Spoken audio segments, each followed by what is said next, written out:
So what's up sa mga kahombre ko dyan? Makagago, what's up na naman nga pala to. At syempre mga kahombre ko, today is a good day. Kung saan, finally, bibigyan natin ng malupit-lupit pampiga si Diwata.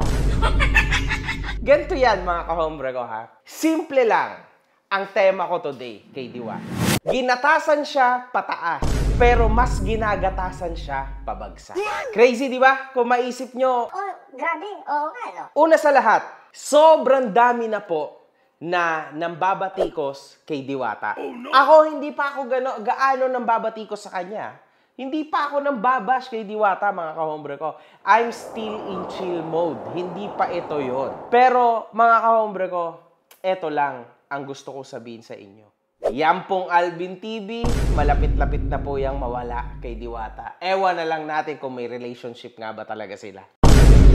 Lahat po, halos ngayon, Alvin, mag-isip-isip ka na. Art, kung sino-sino man kayong mga tolongges kayo, mag-isip-isip na kayo ha. Nalalapit na ang katapusan nyo. Kasi mas lumalakas na ang views ng mga basher ni Diwata kaysa sa inyo na loyalista kayo sa ngayon. Tangina sa politika nga. Kahit nga politika, mga kahombre ko, wala yung tinatawag natin na loyalty. Sa inyo pa kayo mga vlogger.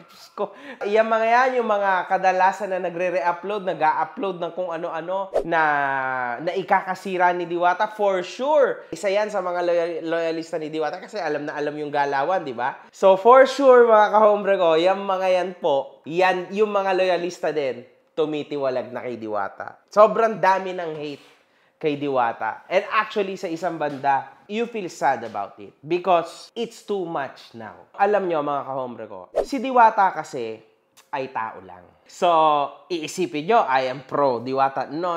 Sa gitna lang tayo. Pero si Diwata ay tao lang. May mga chances na umaayaw siya. Meron pang super famous siya na line na isang lalaki na pumunta doon. Diwata, paano naman? Birthday ko ngayon. Ang sagot niya, lilipas din yan. Si Diwata po ay super full na. Full ng utak niya and he is fooled out by himself already. Alam niyo yung fooled out? F-O-O-L-E-D. Ibig sabihin nun, pati sarili niya ay parang naloko niya na rin. Kasi ang ibig sabihin po nito, to cut the story short, nilamon na po ng sistema si Diwata. This is it. Eto na yung pinag-uusapan natin. Eto na yung sinasabi ko sa inyo. Talaga pong nilalamon na siya ng wave. Na malupit po na wave, mga kahombre ko. Hindi basta-basta wave. Tidal wave po ng kahambugan at kasikatan. Alam ko, Diwata, na nakakapagod. Alam ko yung feeling mo na nakakairita, papapicture, ganito, ganyan. Pero bakit dati hindi ka ganyan? Ba't ngayon lang? Tas still, nakakapagtaka mga kahombre ko. Kapag mga sikat, mga influencers, mga artista, talagang binibigyan niya po ng time.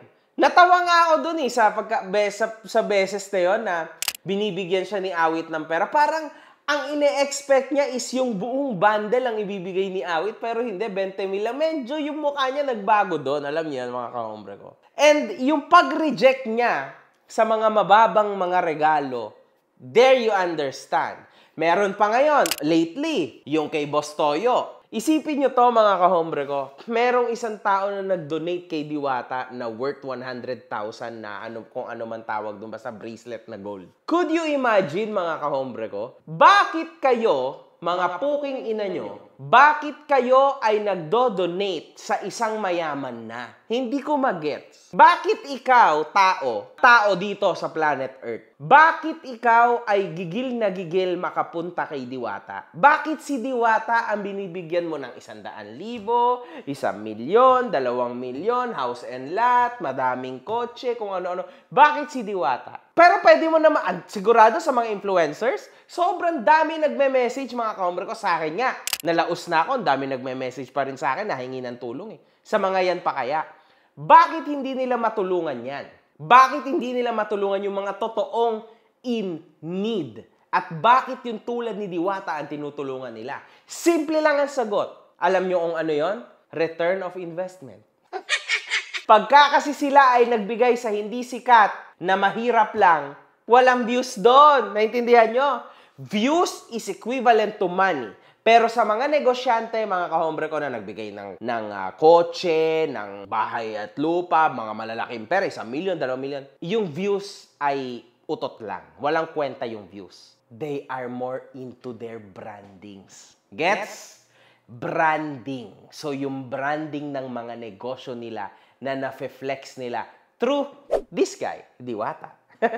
So yan ang motibo. You understand? Nandun sa brand. Small piece lang yan, yung big iceberg, yung si Diwata Yung totoong big fish dyan, mga kahombre, yung totoong big part ng iceberg ay yung negosyo nila.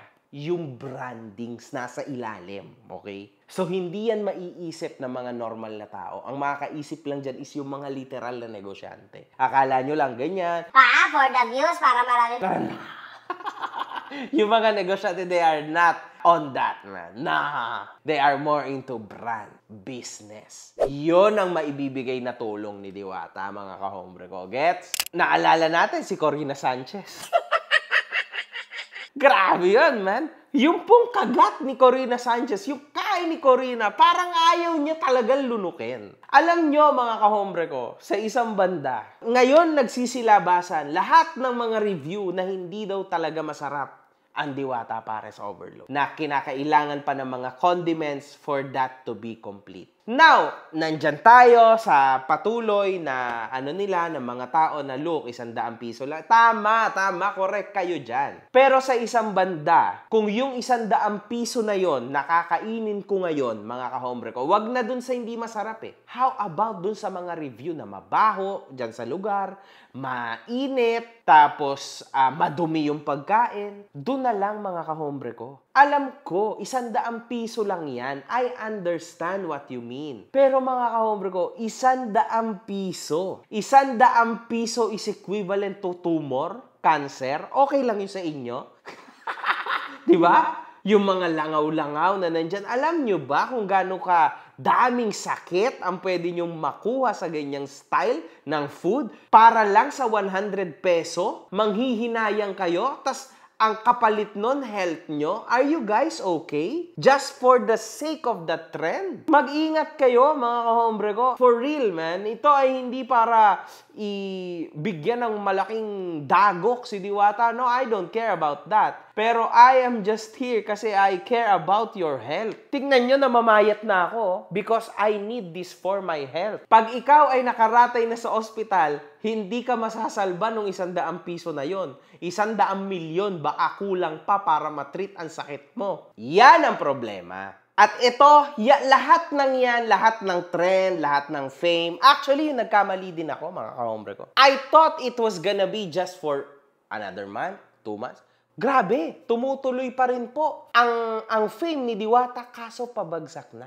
Ito talaga yung literal na bagsak na. Kasi ginagatasan na po siya sa kanyang pagbagsak. Mas marami nang nanonood ng mga hate videos, ng mga bash kay Diwata kesa sa pinupuri si Diwata. Now, that's the sad part, Diwata. How will you able to manage this? Kapag nalusutan mo to, you'll be the greatest influencer ever. Magbubukas siya ng bago niyang branch. Hindi ko lang alam, man. Good luck. Diwata is quite intelligent too kasi eto na, nagagatasan niya na yung sarili niya, which is perfect. Yun yung gusto kong mangyari sa'yo. Pero nag-aalala lang ako. Meron something, Diwata, na kinakakaba ko bilang negosyante ako, no? Sa tingin ko, hindi naging maayos ang desisyon ni Diwata tungkol sa pagbukas niya ng branch. Alam niyo kung bakit? Kasi hindi niya nga ma-handle ang hygiene ng una niyang branch. Mabaho, dugyot, gantong pagkain, di mo alam kung malinis, madumi. Tapos, ine-expect pa niyo na yung second branch